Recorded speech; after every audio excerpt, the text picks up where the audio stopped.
ایک بہت خوبصورت دعا ہے جو حدیث میں آئی ہے، وہ اس طرح شروع ہوتی ہے: حسبی اللہ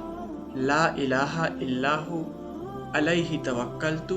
وہو رب العرش العظیم۔ حسبی اللہ کا مطلب اللہ میرے لیے کافی ہے، صرف اللہ میرے لیے کافی ہے۔ لا الہ الا ہو، میں صرف اللہ ہی کی بات کرتا ہوں۔ علیہ توکلت، اور میں صرف اللہ ہی پر بھروسہ کرتا ہوں۔ وہو رب العرش العظیم، جو تمام کائنات کا، ہر چیز کا رب ہے، مالک بنانے والا ہے۔ اگر ہم اس دعا پر غور کریں تو ہمیں نظر آتا ہے کہ ہم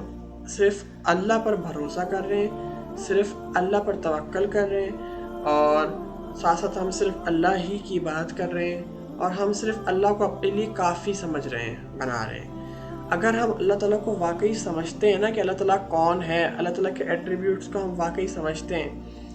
تو ہم جب اللہ تعالیٰ کو کافی بنائیں گے نا اپنے لیے، ہم اس دعا کو سمجھ کے پڑھیں گے، اپنے دل میں اس کا اعتراف کر رہے ہیں، ایک طرح سے اس کو مطلب اپنا انٹرنلائز کر رہے ہیں کہ ہاں اللہ تعالیٰ میرے لیے کافی ہے۔ جب بھی یاد آتا ہے ہم اس دعا کو پڑھتے ہیں، صبح شام کے، بے شک وہ اذکار ہوں یا کبھی بھی کسی مشکل میں ہوں، جب بھی ہم اس دعا کو پڑھیں گے حسبی اللہ، تو ہم جو ہے ایک طرح سے سائیکلوجیکلی اگر ہم دیکھیں تو ایک بہت ہمیں سینس آف سیکیورٹی ملتی ہے۔ ہم اللہ تعالیٰ کو، جس نے تمام کائنات کو بنایا ہے،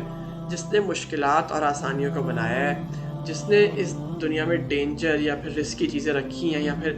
جو چیزیں ہمیں نقصان پہنچا سکتی ہیں، ان کو بھی اللہ تعالیٰ نے بنایا ہے، تو ہم اس بنانے والے کی سیکیورٹی میں آ رہے ہیں، ٹھیک ہے؟ ایک سینس آف سیکیورٹی اس کے ذریعے مل رہی ہے، اور میں سمجھتا ہوں کہ ہماری جو اسٹریس ہے وہ بھی بہت کم ہو گئی ہے۔ ہم ایسے ہستی پر بھروسہ کر رہے ہیں جس کے ہاتھ میں ہر چیز ہے، جو عرش کا، تمام چیز کا جو ہے اس کا مالک ہے، اس کو بنانے والا ہے، اس کا رب ہے، اس کے ہاتھ میں کنٹرول ہر چیز کا۔ تو اور ایک جو ہمارے سر پہ ایک پریشر ہوتا ہے چیزوں کا، لوگوں کا، ایون اپنے آپ کا،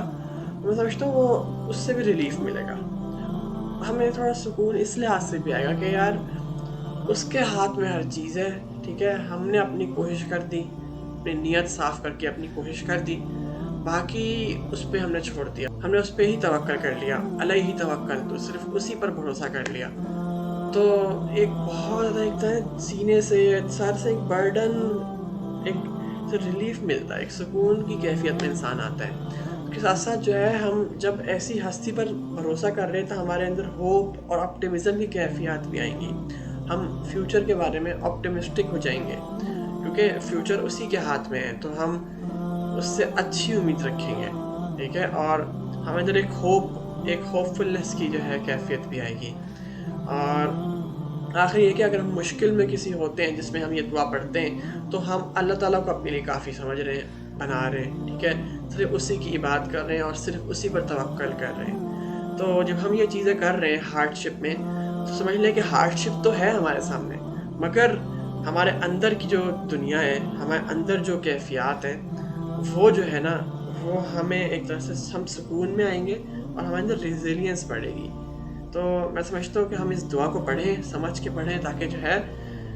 ہمیں اس چیز کا فائدہ ہو۔ تو دیٹس آل، جزاک اللہ، السلام علیکم ورحمۃ اللہ وبرکاتہ۔